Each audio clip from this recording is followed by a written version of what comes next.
empaatia.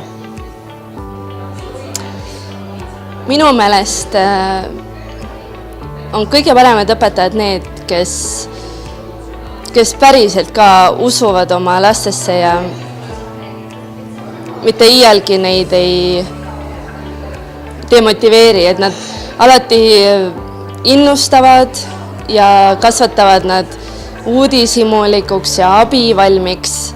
Ja üleüldse õpetaja töö juures minu arust kõige tähtsam on üldse selle isiksuse kasvatamine. Et lugema õpetamine ja kõik, kuna mina olen algklasside õpetaja, siis ma tean, et see tuleb ja see kaasneb, aga kuidas neist saaks hoolivad inimesed, kes armastavad õppimist ja elu, see on kõige tähtsam.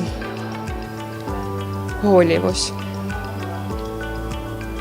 Kannatlikkus ja usk, et iga õpilane on väärtuslik, et iga õpilane on hea, et iga õpilane tahab olla hea. Selline usk oma õpilastesse.